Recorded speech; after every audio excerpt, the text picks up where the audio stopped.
আসসালামু আলাইকুম। আজ আপনাদের সাথে শেয়ার করব মুচমুচে রসালো জিলাপি তৈরির সহজ রেসিপি। কিভাবে পারফেক্টভাবে জিলাপি তৈরি করা যায় তার সহজ রেসিপি নিয়ে আপনাদের সামনে হাজির হয়ে গিয়েছি। তো বন্ধুরা, কথা না বাড়িয়ে চলুন জিলিপি তৈরির মূল প্রস্তুত প্রণালীতে যাওয়া যাক। জিলিপি তৈরি করার জন্য প্রথমে চিনি শিরা তৈরি করে নিতে হবে। চুলে একটি প্যান বসিয়ে নিয়েছি, দিয়ে দিচ্ছি মেজারমেন্ট কাপের 1.5 কাপ চিনি। একই কাপে দিয়ে দেব 3/4 কাপ পানি। যতটুকু চিনি দেবেন ঠিক তার অর্ধেক পরিমাণে পানি দিতে হবে। আমি যেহেতু 1.5 কাপ চিনি অ্যাড করেছি সেজন্য 3/4 কাপ পানি অ্যাড করে দিলাম। দিয়ে দিচ্ছি ফ্লেভারের জন্য 1 চা চামচ ঘি। চাইলে আপনারা এলাচ পাউডার বা আস্ত এলাচ দিতে পারেন, কোনো অসুবিধা নেই। তবে ঘি দিলে মনে হবে জিলিপিগুলো ঘিতে ভাজা হয়েছে, খেতে অনেক বেশি ভালো লাগবে, খুব সুন্দর ফ্লেভার আসবে। নেড়ে চেড়ে চিনি শিরা বরফ তুলে নিতে হবে। চিনি শিরা যখন পুরোপুরি বলক চলে আসবে তখন 1 থেকে 1.5 মিনিট হাই হিটে জাল করে গ্যাসের ফ্লেম অফ করে দিতে হবে। বেশিক্ষণ জাল করে চিনি শিরাটা ঘন করা যাবে না, জাস্ট চিনিটা গলার পর মাত্র 1 মিনিটের মতো জাল করে নেব। দিয়ে দিলাম 1 ফালি লেবুর রস। লেবুর রস দেওয়ার কারণে চিনি শিরাটা যখন ঠান্ডা হবে তখন জমে যাবে না। দেখুন গ্যাসের ফ্লেম অফ করে দিয়েছি। এখন ঢেকে চুলা থেকে নামিয়ে নেব। জিলিপিগুলো যখন চিনি শিরায় দেব তখন চিনি শিরার তাপমাত্রা থাকতে হবে কুসুম গরম। বেশি গরম শিরায় জিলিপিগুলো দেওয়া যাবে না, এতে করে জিলিপিগুলো নরম হয়ে যাবে। এখন ঢেকে সাইডে তুলে রাখছি। জিলিপি তৈরি করার জন্য এখন ব্যাটার তৈরি করে নিতে হবে। এদিকে একটি মিক্সিং বোল নিয়েছি, এতে দিয়ে দিচ্ছি মেজারমেন্ট কাপের 1 কাপ ময়দা। অবশ্যই ময়দা দিয়ে জিলিপিগুলো তৈরি করতে হবে। নিয়েছি 1 প্যাকেট ইনো, এখান থেকে 1 চা চামচ পরিমাণ ইনো ব্যবহার করব।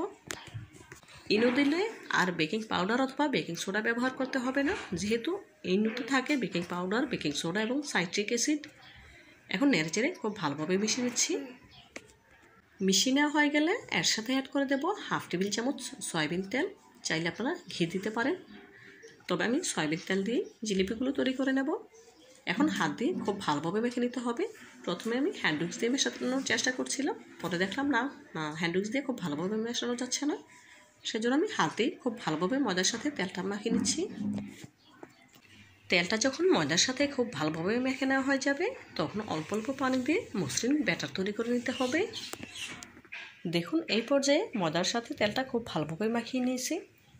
এখন অল্প অল্প পানি দেব আর হ্যান্ড উইক্সের সাহায্যে খুব ভালোভাবে বিট করতে থাকবো। একসাথে বেশি পানি দেওয়া যাবে না, এতে করে ব্যাটার অনেক বেশি পাতলা হয়ে যেতে পারে, তখন আর জিলিপি তৈরি করা যাবে না। সেজন্য অল্প অল্প করে কয়েকবারে পানি অ্যাড করে দিয়ে জিলিপির ব্যাটার তৈরি করে নেব। তো বন্ধুরা, ভিডিওর এই পর্যায়ে আপনাদের কাছে ছোট্ট একটি রিকোয়েস্ট রইল, যারা আমার ভিডিওটি ইউটিউব চ্যানেল থেকে দেখছেন প্লিজ ভিডিওটিতে লাইক দিয়ে চ্যানেলটি সাবস্ক্রাইব করে পাশে থাকা বেল বাটনে ক্লিক করে দিবেন। এবং যারা ফেসবুক পেজ থেকে দেখছেন প্লিজ ভিডিওটিতে লাইক দিয়ে পেজটিতে ফলো দিয়ে দিবেন, এতে করে আমি যখনই কোনো নতুন রেসিপি আপলোড করবো সবার আগে আপনার কাছে পৌঁছে যাবে। এই কাজটি যারা অলরেডি করে নিয়েছেন আপনাদেরকে জানাই অসংখ্য ধন্যবাদ। দেখুন বন্ধুরা, অল্প অল্প পানি দিয়ে হ্যান্ড উইক্সের সাহায্যে খুব ভালোভাবে ফেটে নিচ্ছি। এই ব্যাটারটা যত বেশি ফেটে নেওয়া হবে জিলিপিগুলো তত বেশি ফুলকো এবং মুচমুচে হবে। দেখুন এই পর্যায়ে ব্যাটার আমার পারফেক্টভাবে ফেটে নেওয়া হয়ে গিয়েছে, দেখেই বুঝতে পারছেন। ব্যাটারের ঘনত্ব দেখুন, ওপর থেকে কিছুটা ব্যাটার ছাড়ার সাথে সাথে কিন্তু ব্যাটার মিলে যাচ্ছে না, কিছুটা দাগে রয়ে যাচ্ছে। এরকম হলেই বুঝতে পারবেন জিলিপি তৈরির জন্য ব্যাটার পারফেক্টভাবে রেডি হয়েছে। এখন এই ব্যাটার পাইপিং ব্যাগে ভরে নিতে হবে। আমি যেহেতু পাইপিং ব্যাগে করে জিলিপিগুলো তৈরি করব সেজন্য পাইপিং ব্যাগে নিচ্ছি। চাইলে আপনারা অন্য যে কোনো মোটা পলিথিনে করেও জিলিপিগুলো তৈরি করে নিতে পারেন, কোনো অসুবিধা নেই। এখন জিলিপি ভেজে নেওয়ার পালা। ভেজে নেওয়ার জন্য চুলে একটি প্যানে পরিমাণ মতো সয়াবিন তেল দিয়েছি। তেলটা পুরোপুরি গরম করে নিয়েছি। এখন চেক করে নেব কতটা গরম হয়েছে। দেখুন ওপর থেকে 1 ফোঁটা ব্যাটার ফেলার সাথে সাথে কিন্তু তেলের উপরে ভেসে উঠেছে, তার মানে তেলটা পারফেক্টভাবে গরম হয়েছে, দেখেই বুঝতে পারছেন। অবশ্যই তেলটা পুরোপুরি গরম হতে হবে, কম গরম তেলে জিলিপি দেওয়া যাবে না, এতে করে জিলিপির নিচের অংশ চ্যাপ্টা হয়ে যাবে। দেখুন এক এক করে জিলিপি দিয়ে দিচ্ছি। জিলিপিগুলো দেওয়ার সাথে সাথেই কিন্তু তেলের উপরে ভেসে উঠছে। এভাবে করে যদি জিলিপি সারার সাথে সাথেই তেলের উপরে ভেসে ওঠে তখন কিন্তু আর জিলিপির নিচের অংশ চ্যাপ্টা হবে না, অনেক বেশি ফুলকো এবং মুচমুচে হবে। শুরু থেকে শেষ পর্যন্ত গ্যাসের ফ্লেম মিডিয়াম হিটে রেখে জিলিপিগুলো ভেজে নেব। কোনোভাবেই হাই হিটে করে ভাজা যাবে না, এতে করে জিলিপিগুলো কিন্তু মুচমুচে হবে না, নরম থেকে যাবে। দেখুন এই পর্যায়ে জিলিপিগুলো উল্টে নিচ্ছি। এইভাবে করে কয়েকবার উল্টে পাল্টে গোল্ডেন ব্রাউন কালার করে জিলিপিগুলো ভেজে নেব। আমি যেহেতু জিলিপিতে কোনো ফুড কালার ব্যবহার করিনি, সেই জন্য একটু কালার করেই জিলিপিগুলো ভেজে নিতে হবে। আমি কিন্তু প্রফেশনালভাবে জিলিপি তৈরি করতে জানি না, সেজন্য জিলিপিগুলো একটু আঁকাবাঁকা হয়েছে, দেখেই বুঝতে পারছেন।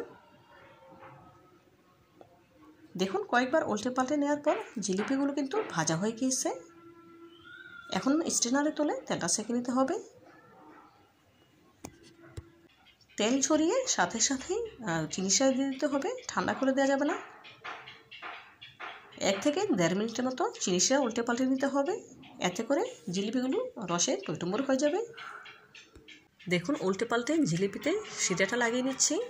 এভাবে করে একই প্রসেসে সবগুলো জিলিপি ভেজে চিনিটাই দিয়ে নিতে হবে। দেখুন এই পর্যায়ে জিলিপি কিন্তু চিনি শিরাটা পুরোপুরি টেনে নিয়েছে। এখন এক্সট্রা শিরাটা ঝরিয়ে তুলে নিতে হবে। এইভাবে করে একই প্রসেসে সবগুলো জিলিপি ভেজে চিনি শিরায় দিয়ে নিয়েছি। মাশাআল্লাহ, জিলিপিগুলো দেখে বুঝতে পারছেন কতটা মুচমুচে হয়েছে, কতটা রসালো হয়েছে।